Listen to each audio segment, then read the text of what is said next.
შვიდობა მოგმადლო ძვირფასო რადიო მსმენელებო.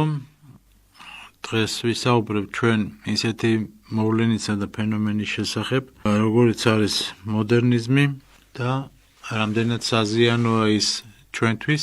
ამის შესახებ ასევე რატომ უნდა იყოს ანტიმოდერნისტი, ანუ ჭეშმარიტი მართლმადიდებელი ამ მოდერნისტული რეფორმატორული იდეების წინააღმდეგი.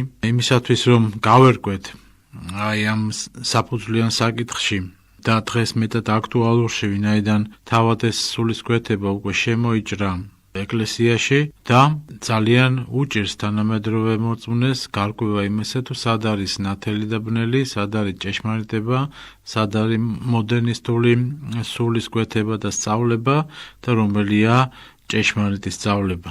ამიტომ ყველა სიღრმისეული განსხვავება და ყველაზე დიდი ალბათ იმაში მდგომარეობს, რომ მოდერნისტი ფიქრობს, რომ შევიდეს სასუფეველში ტაშფანდურით, ასე ვთქვათ, ანუ გართობით და ცოდვის შეუნანებლობით, ხოლო ანტიმოდერნისტი ფიქრობს, რომ სასუფეველისთვის საჭიროა ბევრი შრომა, სინანული, აღსარებები, ზიარება და ესეთი ღვთისმოშიშებით ღვთის წინაშე დგომა. საიმისოთ, რომ ამ საკითხში კარგად და ნათლად გავერკვეთ, ამ ორი ტიპის მსოფლმხედველობის ადამიანი უნდა განვიხილოთ.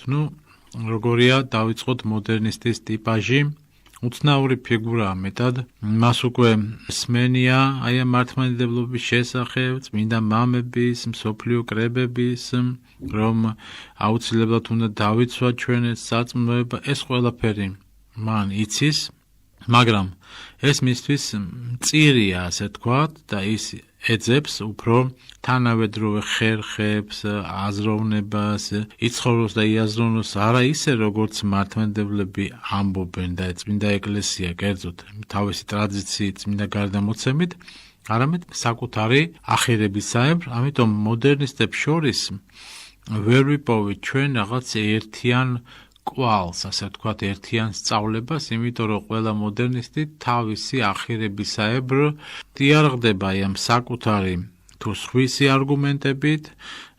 შესაძლოა ეს ადამიანები იყვნენ წიგნიერებიც, როგორც გითხარით, მათ უკვე სმენიათ, წაუკითხიათ მართლმადიდებლობის შესახებ, მაგრამ ეს მათთვის არ არის საკმარისი. ისინი ეძებენ რაღაც ახალს, ახალ მოდერნისტულ რეფორმატულ სულს და ფიქრობენ, რომ სწორედ ახალ მოდერნისტული ხედვით შეიძლება დაამყარო წესრიგი. სინამდვილეში ქაოსს არასდროს არ შემოაქვს საზოგადოებაში წესრიგი. პირიქით, ანარქია იმკვიდრებს და ყოვლად მიუღებელია ეკლესიაში არსებობდეს ეს ანარქისტული წყობა, რომ გწამდეს ისე, როგორც შენ გსურს.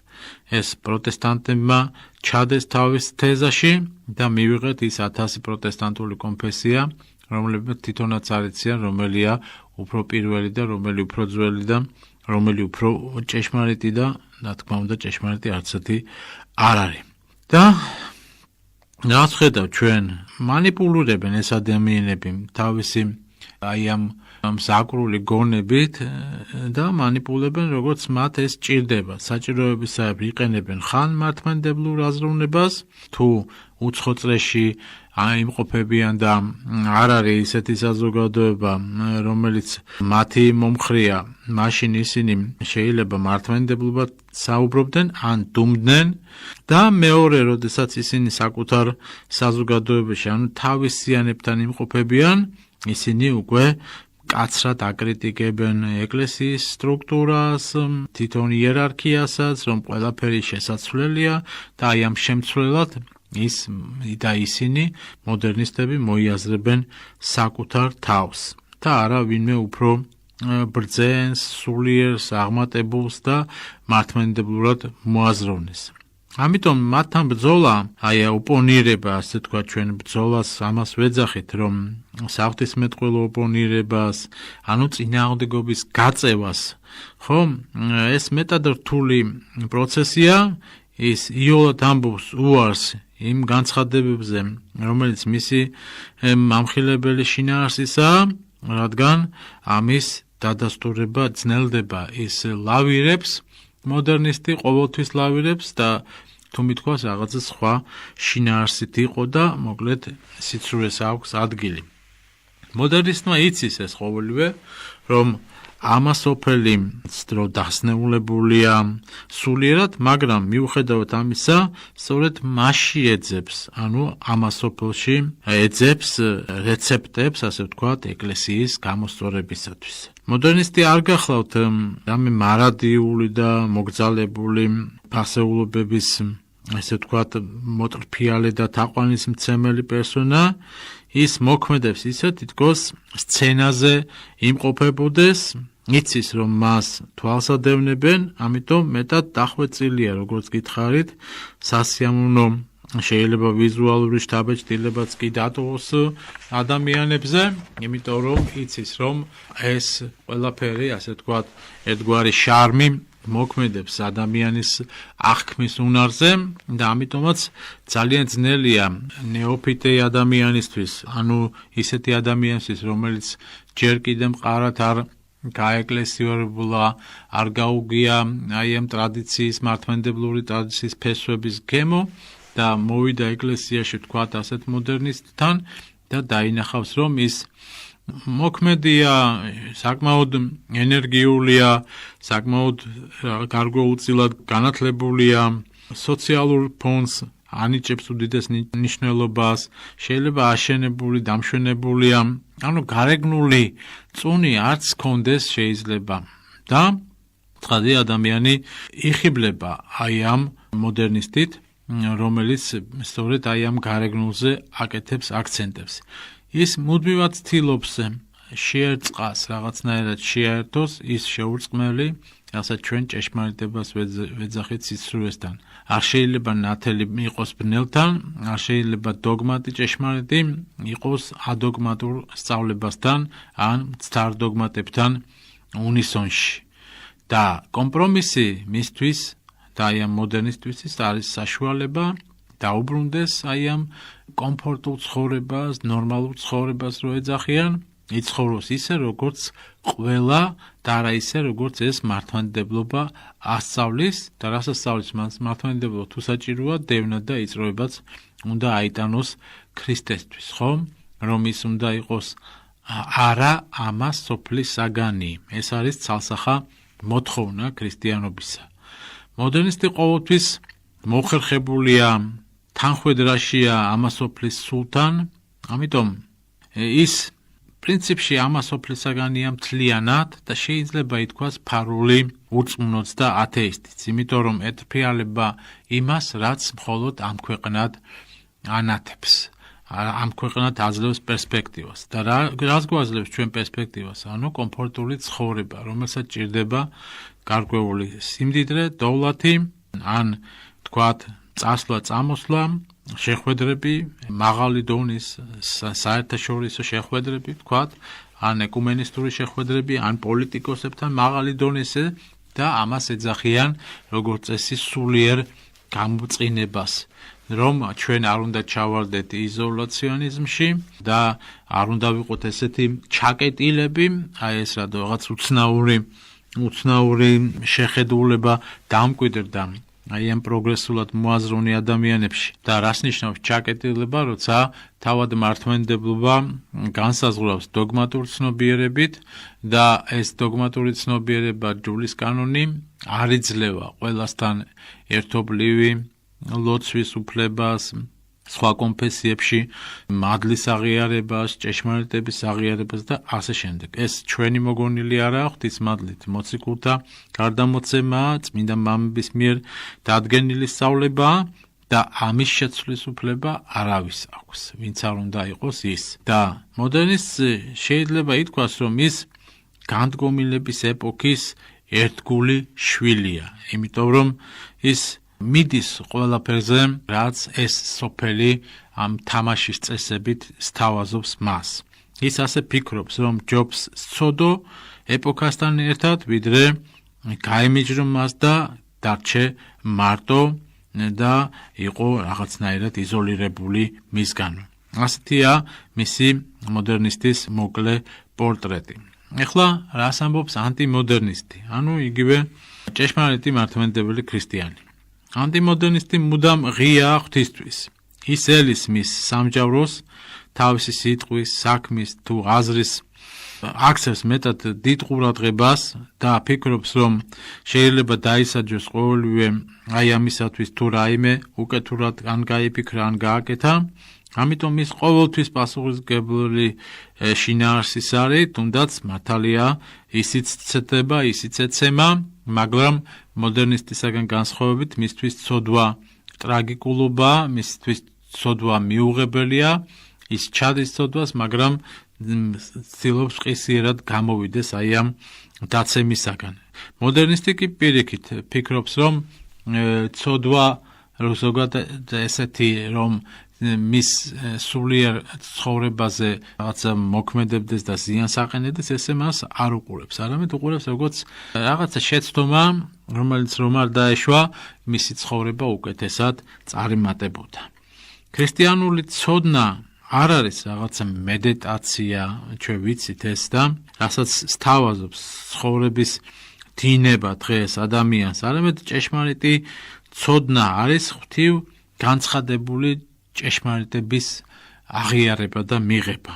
ამის საფუძველზე მართლმადიდებელი ქრისტიანი, ანუ ანტიმოდერნისტი შეიცნობს აი ამ თანამედროვე ჟამს, რომელშიც ცხოვრობს, მას ესმის, რომ ეს განდგომილების ეპოქაა და ძალიან კარგად ესმის და წმინდა მამების განსაკუთრებით ბოლო დროის წმინდა მამების სწავლების თანახმად ფიქრობს, რომ უნდა შეისწავლოს ეს ბოლო ჟამი და აი ამ შესწავლით მან ნახოს გამოსავალი აი ამ უმძიმესი სიტუაციიდან ისე, როგორც ამას ითხოვს წმინდა წერილი და წმინდა მამები და არა ისე, რომ კომპრომისულად, როგორც ამას მოდერნისტი აკეთებს. ანტიმოდერნისტი ხედავს, რომ მსოფლიო არის ამ კრიზისში, როგორც სულიერად ისე ყველანაირად და რომ ქრისტიანობასა და ამასოფლის ცივილიზაციებს შორის არის უკიდეგანო უბსკრული სულიერი და ამას ჭირდება უკომპრომისო აღიარება. ანტიმოდერნისტი არ იტყვის, რომ მისი ცხონება მის ხელშია, არამედ ამბობს, რომ ყოველივე არის ღვთის დიდი მოწყალება. ის არ ამბობს, რომ ჩემი სიმართლით ვცხონდები და ჩემი მართალი აღსარებლობით, არამედ ამბობს, რომ კაცთმოყვარე ღმერთმა შემიწყალოს მე. მოდერნისტი კი პირიქით ფიქრობს ყოველთვის, რომ მას არც აქვს ისეთი ცოდვები, რომ ვერ მოხდეს სასუფეველში და საერთოდ ზოგადად ცოდვის გამო ადამიანი არ შეიძლება დაისაჯოს და ღმერთი არ შეიძლება დამსჯელი იყოს და ასე შემდეგ. ანუ მისთვის ეს ამბავი, როგორც ბოლო ესქატოლოგია დასრულდება აპოკასტასისის სწავლების თანახმად. ანუ ყველა კარგად ვიქნებით ბოლოს და ყველაფერი კარგად დასრულდება და ყველა სამოთხეში იზეიმებს. თვით ეშმაკიც კი. ეს არის ორიგენის სწავლება, რომელსაც თანამედროვე მოდერნისტები ტაშფანდურით იღებენ. ანტიმოდერნისტს არ აქვს რაღაც ილუზია, რომ აკონტროლებს რაიმე სიტუაციას, მით უმეტეს დღევანდელ დროში. ის კარგად ხედავს, რომ ამასოფლის ძალაუფლება, მავანი, აი ამ ეგრეთ წოდებული მსოფლიო ელიტა თუ ვინც მართავს აი ამ პროცესებს მსოფლიოში და მათ შორის ჩვენს ქვეყანაშიც, ეს არის ის მძიმე ხელი, რომელსაც განდგომილება ქვია და არ ფიქრობს იმს, რომ აი ამ განდგომილებას ის შეძლებს და წინ მთლიანად აღუდგება. არამედ ფიქრობს ესე, რომ ღმერთო გადაგვარჩინე სულიერად სინანული მოგმადლე და მის ირგვლივ ფიქრობს გადარჩენაზე იმ ვიწრო წრით, რომელსაც პრინციპში ამბობს წმინდა წერილი და დედა ეკლესია, რომ იცრუა გზა და რომ მცირედნი ვლენან მას ზედა, რომ ვიწრო იქნება გზა და ამავე დროს მცირედნი გადარჩებიან. ის არ არის ესეთი პრეტენზიული, გულისხმობთ ანტიმოდერნისტს თავისი ცხოვრებით, არამედ სჯერდება იმას, რაც ღმერთმა არ გუნამას მისთვის, სოციალური პრობლემები იქნება ეს, თუ სხვა საკითხები არის მეორე ხარისხოვანი, მთავარი კი არის ჭეშმარიტებაში და სინანულში ყოფნა მოგძალებითა და კეთილ სინდისიერებით. ქრისტიანი ანტიმოდერნისტი, როგორც წესი, შეუმჩნეველი რჩება აი ამ ამასოფლის მიერ ის ყოველთვის ცდილობს რაღაცნაირად მოარიდოს თავი ამასოფელს, არ არის პოპულისტი თავისი ხედვებით, არ ცდილობს რომ წარმოაჩინოს საკუთარი თავი, ის ფიქრობს რომ არ არის საჭირო აი ასეთი სულიერი ცხოვრება, არამედ თავმდაბლობისა და მოთმინების გზით უნდა აიტანოს ყოველივე. ანტიმოდერნისტი არ ეძებს აი ამ კომპრომისებს, როგორც ამას მოდერნისტი აკეთებს, იმიტომ რომ მას სინდის ნამუსი აწუხებს და ეს სინდის ნამუსი კი კარნახობს მას, რომ უნდა იცხოვროს ისე, როგორც ამას ღმერთი მოითხოვს მისგან. მას კარგად ესმის, რომ მარტოოდენ სიყვარულის და აი ამ მეგობრობის თქვა ტრაფარეტული მოწოდება და ქადაგება ამას არ მოაქვს შედეგი, თუ არ არის ძალისხმიერი, ასე თქვათ, შრომა, თავდადებული შრომა საკუთარ თავთან, საკუთარ უძლურებასთან და აი ამის განკურნებას ევედრება უფალს. და ანტიმოდერნისტი ასევე არ არის ის სოლიდარული მათთან, ვინც აი ამასოფლის მეთოდებს იყენებს და როგორც წესი დღეს მოდერნისტები ასე ამბობენ, სამწუხაროდ ეკლესიის წიაღშიც კი, რომ ჩვენ დავალაგებთ ყველაფერს და მეთოდები მოაქვთ უცხო სწავლებებისაგან, როგორც წესი კათოლიციზმისა თუ პროტესტანტიზმისაგან ან ეკუმენიზმისაგან, სადაც ეს სტრუქტურულად შესაძლოა კარგად არის მოწყობილი, მაგრამ სულიერად მეტად დამაზიანებელი ზოგადად მართლმადიდებლური აზროვნებისთვის, ანუ დესაკრალიზაცია მათთვის არის ის ცხოვრების ნორმა, რომელსაც ფიქრობენ დაამკვიდრონ ჭეშმარიტ სწავლების სანაცვლოდ. მათთვის ჭეშმარიტ ტრადიციული მართლმადიდებლობა დრომოჭმული მოვლენა გახლავთ, ხოლო ანტიმოდერნისტი თავისი შინაგანის შეგნებით ყოველთვის ეწინააღმდეგება აი ამ მავნე სულისკვეთებას. ამ შემთხვევაში ანტიმოდერნისტი უფრო მარტო მყოფად და მებრძოლად გვევლინება და ხედავთ, რომ ვიწრო გზით სურს მას და დისტანციურად გარკვეულწილად სიარული, ის ფიქრობს, რომ თუ აი ამ საზოგადოებაში ვერ გახდება რა თავის უпростоრად ქრისტეს მიერ ჭეშმარიტებასა და სიმართლეს, ის ფიქრობს, რომ დისტანცია დაეჭიროს იმ ადამიანებთან, იმ საზოგადოებაში, რომელსაც არ ესმის მისი, რათა ეს მარგალიტი არ იქნეს გათელილი ფეხქვეშ, როგორც ამას აკეთებენ მოდერნისტები. საიმისოდ, რომ შეიცნოს ეს ამასოფლის სული, თანამედროვე ეგრეთ წოდებული პროგრესისტები, ცივილიზაციის მოტრფიალი ადამიანები, ის შეგნებულად არ მიანიჭებს მას რაღაც, არ მიაბიჯებს მათთან ერთად აი ამ ფერხულში, არამედ ცდილობს, რომ განერიდოს ამასოფელს და ბრძოლა მისი სულაც არ არის იოლი, ეს არის ახალი ადამიანის ცნობიერებასთან ბრძოლა, როცა პროგრესისტი ფიქრობს, რომ მას აქვს რაღაც ამბიცია დღეს, რომ შეუძლია იფიქროს და იმოქმედოს ახლებურად სინამდვილეში ყოველივე ახალი, კარგად დავიწყებული ძველი ხრიკია ეშმაკისა, რომელიც ასეთი პროგრესის და ცივილიზაციის სახით გვთავაზობს ჩვენ შეფუთულს, ახლებურად შეფუთულს, მაგრამ ძველ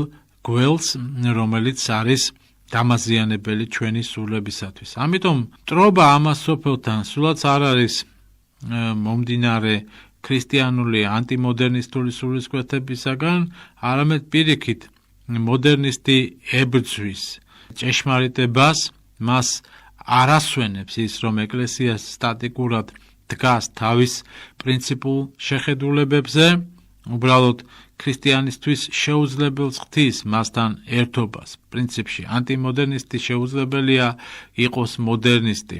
ეს იქნება სარწმუნოებრივი ხალატი და სხვაგვარად ანტიმოდერნისტს არ შეუძლია. ამიტომაც ჩვენ ვამბობთ ყოველთვის, რომ არ შეიძლება ამასოფლის მეთოდების ეკლესიაში შემოტანა, გამოყენება მათი. ასევე ვამბობთ, რომ პრინციპული დგომა ჭეშმარიტ სწავლებაზე არის მაცხოვნებელი და მოდერნისტი კიდე ფიქრობს, რომ ყველაფერი დაშვებულია, ყველაფერი ნებადართულია და იყენებს იმ ყველა საშუალებას იმისათვის, რომ მიაღწიოს თავის მიზანს.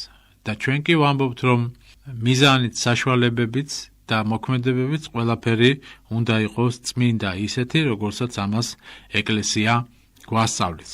ამიტომაც მოდერნისა და ანტიმოდერნის შორის უდიდესი უფსკრულია. ჩვენ სწორედ ეს გვინდა გავაგებინოთ დღეს თანამედროვე საზოგადოებას და მართლმადიდებელ ქრისტიანებს, რომ ეს პროცესები დავინახოთ ეკლესიის შიგნით, ვამხილოთ ეს სულისკვეთება პირველ ყოვლისა ჩვენ თავში, თუ გამოვავლინეთ ის და შემდეგ უკვე სხვაშიც, რომელიც ფიქრობს, რომ მოწამლოს მთლიანად საზოგადოება. ის მეტად დახვეწილად მოქმედებს და მოთმინებით ელის თავის დროს, გულისხმობთ მოდერნისტს, ფიქრობს, რომ ადრე თუ გვიან უნდა დასრულდეს ეს ძველი წესრიგი ცხოვრება, ის ჩასაფრებულია და მუდმივად ცდილობს, რომ აი ამ ისევე როგორც პოლიტიკური რევოლუციონერები აკეთებენ, ასევე რელიგიური რევოლუციონერებიც ცდილობენ შეცვალონ ეს ინტრიგებით, თუ სხვა ცილისწამებლური კომპანიით, თუ ბრალდებებით, ცრუ ბრალდებებით შეცვალონ სიტუაცია ეკლესიაში. ანტიმოდერნისტმა იცის, რომ არ უნდა აყვეს აი ამ მოდერნის აზროვნებაში, მიდგომებში, სულისკვეთებაში, სწავლებაში, რაგინთ ოსტატურადაც იყოს ის შენიღბული და როგორც კი იწყებ მათ გაგებას, მათი აზრების გათავისებას, ხომ? ეს იმას ნიშნავს, რომ შენც დასნეულდი უკვე მოდერნიზმის შხამით. მოდერნიზმი მართლმადიდებლური ინტუიციით უნდა შევიგრძნოთ და დავინახოთ მისი საფრთხე ეკლესიისათვის, რომ სამოთხე და ჯოჯოხეთი არ არის ერთი და იგივე, რომ ადამიანი თავისი ცოდვების გამო რეალურად ისჯება, რომ ცოდვის გამო ადამიანმა შეიძლება დაკარგოს სასუფეველი და ასე შემდეგ. ქრისტიანი მყისიერად უნდა გაემიჯნოს მას, თუგინთ ის სულიერი სასულიერო პირიც იყოს, თუნდაც იერარქი იყოს, იმიტომ რომ თავადაც სნეულდება აი ამ საშინელი სენით, რომ ქრისტიანული ინსტინქტი დაკარგა, თავარი კი ეს არის. დაკარგავთ თავარ გემოს მართლმადიდებლობისა, როგორც ამას სერაფიმე როუზი ამბობს, და დავკარგავთ ჩვენ ყოველივეს. საზოგადოება კი მეტად ძლიერ პოლიტიზირებული, როგორც არასდროს სხვა ეპოქებში და უკვე სარწმუნოებრივ საკითხებს არა ჭეშმარიტი ორიენტირითა და რაკურსით განიხილავს, არამედ განიხილავს პოლიტიკურ ჭრილში, ის პროდასავლურია თუ პრორუსული, ასე ფიქრობს ის და ავიწყდება, რომ პრომართლმადიდებელი უნდა იყო და არავითარი სხვა არ არის აქ საჭირო, არამედ უნდა იყო ჭეშმარიტი სწავლების მაღიარებელი და თაყვანის მცემელი და ყველანაირი ის გარე იდეოლოგიური ფანდი უნდა მოიშორო ამ დროს რაგინთ სიმპათიებიც არ ქონდეს ერთი თუ მეორე პოლიტიკური მიმართულების მიმართ. ჩვენ ამას ვამბობთ, ეს არის ხაზგასმით სათქმელი, იმიტომ რომ ღმერთი მოქმედებს ეკლესიაში და არ არის ეს რაიმე ადამიანური საზოგადოება მარტოოდენ, როცა თავის სულიერ სწავლებას ის თავად ადამიანი განსაზღვრავდეს. აქ ღმერთკაცობრივი სხეულია, რომლის თავი თავად უფალი ჩვენი იესო ქრისტეა. ჩვენ ასევე უნდა შევნიშნოთ, რომ იმის გამო, რომ მოდერნისტები ხანდახან ამბობენ მართლმადიდებლურად, ხანდახან იმოსებიან მართლმადიდებლურად, თუნდაც სასულიერო დასში იყვნენ ისინი, ხან საუბრობდნენ ესე, ჩვენ უნდა ვიცოდეთ, რომ მაშინ არის მათი სიტყვა ავტორიტეტული, თუნდაც სასულიერო პირი იყოს ის, როცა მისი სწავლება ჭეშმარიტებაზეა დაფუძნებული. და ძირითადად ხედავთ სულ სხვა ამბავს. ეს ხალხი სულაც არ ცდილობენ ძველი წესრიგისაკენ მობრუნებას, არამედ ახლებური ფორმით სწავლების დანახვას. მოდერნისტის მართლმადიდებლად, ასე ვთქვათ, აღიარება სრული მნიშვნელობით, ხო? ნიშნავს ფუნდამენტალურ შეცდომის დაშვებას, ძმანო და დანო, იმიტომ რომ მოდერნისტსა და ანტიმოდერნისტს შორის ძირითადი განსხვავება არის და სწორედ ნებაში გამოიხატება, მოქმედებაში გამოიხატება ეს ყოველივე. ჩვენ მოდერნისტებისაგან განსხვავებით გსურს სულ სხვა რამ, მეტიც საპირისპიროც და მათ სურთ ამას სოფლის საგანობა, ჩვენ კი არა ამას სოფლის საგანობა. თუნდაც ვეცემოდეთ ცოდვით ცხადია, მათ არ სწამთ რომ ცოდვის გამო დაიჭება, ჩვენ გვეშინია ცოდვის ჩადენის. ჩვენ ღმერთთან ყოფნა გსურს, მათი ღმერთი კი არტოვებს რაიმე სახიფათოს თავის ცხოვრებაში, არამედ შეიძლება ადამიანმა უბრალოდ დაუშვას შეცდომა. ანუ ისინი მიუტვიან იმ ეკუმენისტური აზროვნებისკენ, რომელიც საბოლოოდ შექმნის ერთ ხედვას, ერთ უნივერსალურ რელიგიას, რომლის ბატონ-პატრონი იქნება ანტიქრისტე. ეს შენიღბული სწავლება იმკვიდრებს უკვე ადგილს ჩვენს ცნობიერებაში და ამიტომაც ვამბობ ჩვენ ამას ყოველივეს ხმამაღლა. სიყვარულის ეგრეთ წოდებული დიალოგით შენიღბულები, ისინი ფიქრობენ, რომ ყველა რელიგიასა და კონფესიას შორის უნდა მოხდეს გაერთიანება. მოდერნისტებმა უკვე გაანადგურეს ეს სულიერი ხედვები საკუთარ თავში, თავის ცხოვრებაში, თავისი აზროვნებითა და ქცევებით დემორალიზებულები არიან, თუნდაც შენიღბულები იყვნენ კარგად, მიუხედავად ყოველივე ამისა და კომპრომისების გზით ცდილობენ უკვე ეკლესიაში შემოიტანონ ის, რითაც თვითონ სუნთქავენ იმ რევოლუციური თვითშეგნებითა და აზროვნებით. ასე ცდილობენ ისინი დაამკვიდრონ მთლიანად და ეკლესიაში მოითხოვონ თავისი პრინციპების გატარება.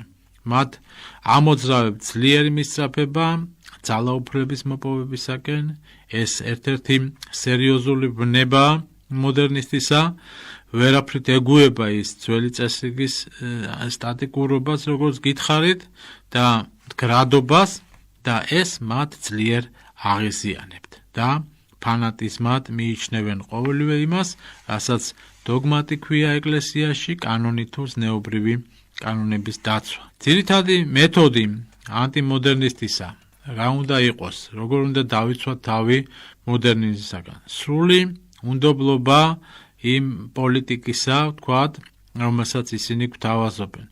იმ შემართებას, სულისკვეთებას, რომელიც ახლებურად იძახის, რომ უნდა ახლებ რეფორმები გაატარონ ეკლესიაში. ანტიმოდერნისტი ხედავს საკუთარ ცოდვებს და ცდილობს განიკურნოს ეკლესიის საიდუმლოებების მეშვეობით, თანაზიარებით. მოდერნისტი კი, როგორც გითხარით, მიიჩნევს, რომ ყველაფრის პრობლემა წყობაშია, ყველაფრის პრობლემა რეფორმების გატარებაში, არ გატარებაშია და როგორც კი ისინი ამ რეფორმებს გაატარებენ, ყველაფერი დალაგდება თავის ადგილზე. ამიტომ ანტიმოდერნისტი, როგორც გითხარით, მკურნალობს ეკლესიაში, ხოლო მოდერნისტი კიდე უფრო ზიანდება, იმიტომ რომ ის იუდას მსგავსად არ იკურნება. ის შეპყრობილია ვერცხლის მოყვარეობის ვნებით, დიდების მოყვარეობის ვნებით, სიახლის შემოტანის ვნებით და ესე ფიქრობს გაიტანოს ცხოვრება. ცხადია, ის ვერ მოითქვამს სულს და იქნება ყოველთვის ხალათის ნიადაგზე დგარი და ყოველთვის შეეცდება რაღაცა მძიმე ჩაიდინოს ეკლესიის წიაღში. ყოველივე ეს დღეს არის სახეზე, ჩვენ ამიტომაც ვსაუბრობთ ამას ხმამაღლა, მხოლოდ დაკვირვება გვმართებს და დავინახავთ თუ ვინ რითი სუნთქავს და რითი მოძრაობს ძმანდა დანო. ეს იგივე რევოლუციონერობაა, მხოლოდ ქრისტიანული მანტიით მოსილნი, მგლებით ცხრის ტყავში, როგორც ამას ახარება, გვაუწყებს, რომლების გარჩევა დღეს გახდა ნომერ პირველი პრობლემა და ამის უნარი მოგცეს ღმერთმა. მოდერნისტი, როგორც გითხარით, ცდილობს დახვეწილი, განათლებული, ასეთი ერუდირებული პერსონად წარმოგვიჩინოს საკუთარი თავი, რომელსაც შეუძლია ამ პრობლემების გადაწყვეტა. ამიტომ მათთან ოპონირება უნდა იყოს განსაკუთრებულად ასევე მომზადებული ადამიანის მიერ. ჩვენ უნდა ვიყოთ მშვიდები, იმიტომ რომ ისინი ცდილობენ რომ თავისი სწავლება ესე წარმოაჩინონ, რომ თითქოს ისინი არიან მშვიდები, დაალაგებულად ყველაფერს აკეთებენ, ხოლო აღსარებელი მართლმადიდებელი ქრისტიანი როცა განრისხდება და ან თუნდაც საღვთო მოშურნეობით აკეთებდეს ამას, მათთვის ეს ფანატიზმია, მათთვის ეს მიუღებელია და არა მარტო მათთვის, არამედ საზოგადოების თვალში დღეს, რომელიც მუდმივად გაიძახის უფლებებს და ღმერთმა იცის რა უფლებებზეა იქ საუბარი, ესე დაასნეულებულ საზოგადოებაში ჩვენს გმართებს მეტად დიდი სიფხიზლით მიდგომა ამ საკითხებთან, იმიტომ რომ მოგებული პოზიციები არ უნდა წავაგოთ იმის გამო, რომ ჩვენ ტაქტიკა არ გვივარგა, ან ვერ ვახერხებთ ჩვენი თავის დამშვიდებას. სიმართლეს არ ჭირდება მრისხანება, სიმართლე შეიძლება ითქვას მშვიდათაც, თუმცა არის დრო და ჟამიც, როცა საღვთო მოშურნეობაც უნდა გამოიჩინოს ადამიანებმა, მაგრამ არავითარ შემთხვევაში ძალადობა მიუღებელია ის როგორც ეკლესიისათვის, ისე მთლიანად საზოგადოებისათვის. მოგებული ვართ მაშინ, როცა ჩვენ ქრისტიანული სიყვარულის თანახმად ვაგრძელებთ ცხოვრებას ქრისტეში, ხილების ფორმა, როდესაც გვაქვს სწორი, ისე როგორც ამას სახარება, გვასწავლის და არა პირიქით, როგორც დღეს ხშირად ადამიანი მიახლის ხოლმე რაღაცას გაღიზიანებული და ამბობს, აი ეს არის სიმართლე. რა არის გადარჩენის მეთოდი დღეს? საკუთარ თავში ვამხილოთ, როგორც გითხარით, მცირეოდენი კვალიც კი აი ამ ამასოფლიური მისტიციზმისა, რომელიც შენიღბულად მოქმედებს ჩვენს ცნობიერებას. განსაკუთრებით შევისწავლოთ დროის სრული, დროის მისტიკა, ასე ვთქვათ. დავაკავშიროთ ეს ყველაფერი წმინდა მამების სწავლებასთან და ანალიზის სწორედ იქიდან ვაკეთოთ. როგორ იქცეოდა ამა თუ იმ პერიოდში, ისტორიულ ეპოქაში, განსაცდელები შევადაროთ ჩვენი ეპოქისა სხვა ეპოქებთან, ეს კარგია, ამის საშუალებას გვაძლევს ჩვენი ისტორია, გადავხედოთ მათი ღვაწლის შესახებ, როგორ საუბრობდნენ ისინი, როცა მათ დევნიდნენ და იმ ქარიშხლების გადატანა თუ როგორ ისწავლეს, ისევე უნდა ვისწავლოთ ჩვენც. განვერიდოთ მოდას, იმ იდეებს გულისხმობ ჩვენ, რომელსაც პროგრესიულად წარმოგვიჩენენ და რომელსაც არ აქვს არანაირი საფუძველი ეკლესიური სწავლების თანახმად. ან თუნდაც ყველაზე კარგი იდეალური მოთხოვნები ჩვენ უნდა ვისწავლოთ, შევეჩვიოთ, რომ ვიქნებით არა პოპულარულები, არა თანამედროვეები, რომ ჩვენ წიგნებს მართლმადიდებლურ სწავლების, რასაც დავბეჭდავთ, იქნება ნაკლებად კითხვადი, ან საერთოდ უკითხველი. ეს არის ის დრო, რომელშიც ჩვენ ცხოვრობთ. ეს ეპოქა უკვე დადგა და თუ კი უარს ვიტყვით აი ამ გარეგნულ პოზაზე, რომ თითქოს წარმოვადგენთ რაღაც მნიშვნელოვანს და არამედ ვიტყვით, რომ სინანული არის ერთადერთი გზა გამოსავალი აი ამ მდგომარეობიდან და ჭეშმარიტებაში დგომა სიმდაბლითა და სიყვარულით, აი ეს არის ის, რაც ჭირდება თანამედროვე მართლმადიდებელ ქრისტიანს.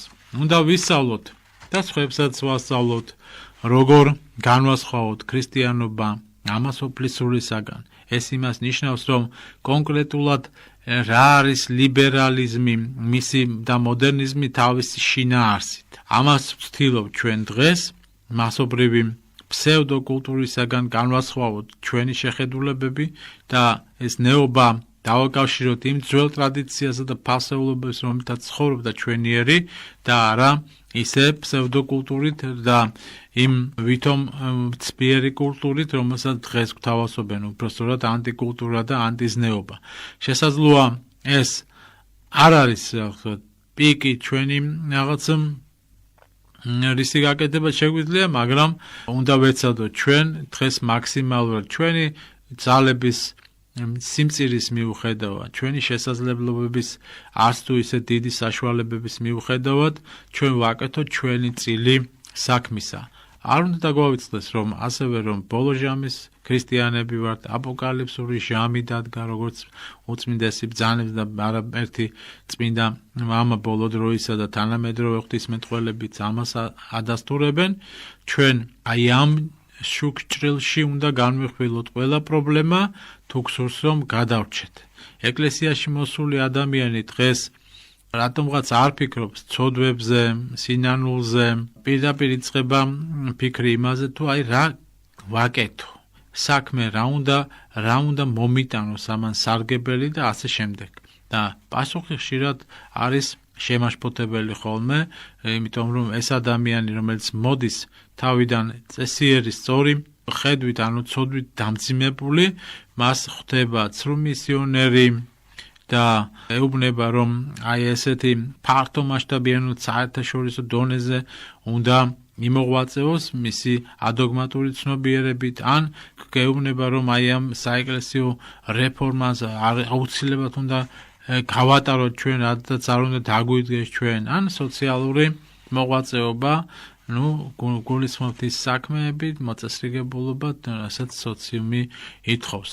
შინაგანი სულისკვეთება კი მთლიანად გამოფიტული რჩება.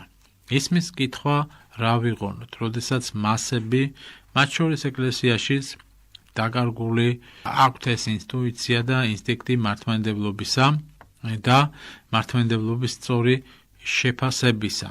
უნდა განვიხილოთ სულიერი თვალით, იოლად დავინახავთ მაშინ, რომ თანამედროვე რევოლუციონერობა ის სულიერი სენია, რომელიც ოდითგანვე ანადგურებდა ეკლესიას. ჯერ კიდევ პირველი რევოლუციონერი იყო ეშმაკი, რომელიც დაეცა ზეციდან. ეს რევოლუცია, ჯანყი ღვთის წინააღმდეგ გაკერპებისა, ადამმაც გამოავლინა და ევამ, რის გამოც დაისაჯა ადამიანი და მთელი მოდგმა კაცობრიობისა.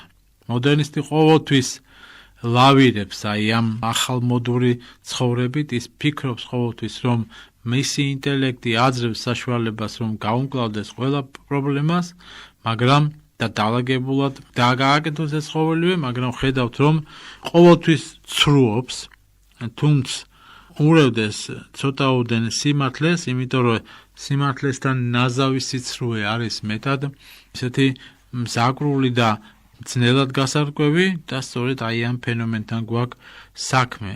ისინი შეგნებულად შლიან ნებისმიერ საზღვარს, ეს დოგმატური იქნება თუ ზნეობრივი კანონისა და ფიქრობენ, რომ დაამკვიდრონ ეს სწავლება როგორც ნორმა საზოგადოებაში და არანორმალურობა ხდება ნორმა, ხოლო ნორმა და ნორმალურობა არანორმალურობად მიიჩნევა. ამ დროში უკვე ვცხოვრობ ჩვენ, ეს დრო კიდევ უფრო დახვეწილი განსაცდელებით გამოირჩევა ნელ-ნელა, ჩვენ უნდა მოვახერხოთ, უნდა ვისწავლოთ აი ამ ეპოქაში, აი ამ პირობებში, აი ამ მოცემულობაში სწორად ცხოვრება, გავიაზროთ ეს ყველაფერი, როგორც გითხარით და განვაგრძოთ სწავლება და ცხოვრება ისე, როგორც ამას დედა ეკლესია გვასწავლის. დღეს ძნელად გასაგები ხდება ზოგადად წმინდა მამების სწავლება, თუ რას ამბობდნენ ის, საერთოდ დღეს აღარც ესმის ეკლესიის შვილებს სამწუხაროდ, რომ წმინდა მამების სწავლება არის მაცხოვნებელი, არამედ ცდილობენ, რომ აი თანამედროვე თეოლოგების, რომლებიც როგორც წესი არამართლმადიდებლებისგან ნასაზრდოები სწავლებით შემოდიან ეკლესიაში და იღებენ იმ სავალალო შედეგებს ვიღებთ ჩვენ, რომელშიც დღესაც ჩვენ უკვე აღმოჩნდით. ღმერთმა დაგლოცოს, ღმერთმა გვიშველოს და მოგცეს უნარი, განცდა და განსხვავება იმ ჟამისა, თუ როგორში ცხოვრობთ ჩვენ და როგორი უნდა იყოს ჩვენი მართალი ხედვა აი ამ უმძიმეს აპოკალიფსურ ეპოქაში. გესაუბრებოდათ დეკანოზი კონსტანტინე ჯინჯარაძე წმინდა გიორგის სახელობის ტაძრიდან ბოგდან ხმელნიცკის ქუჩაზე არსებულისა. დაგლოცოთ ღმერთმა.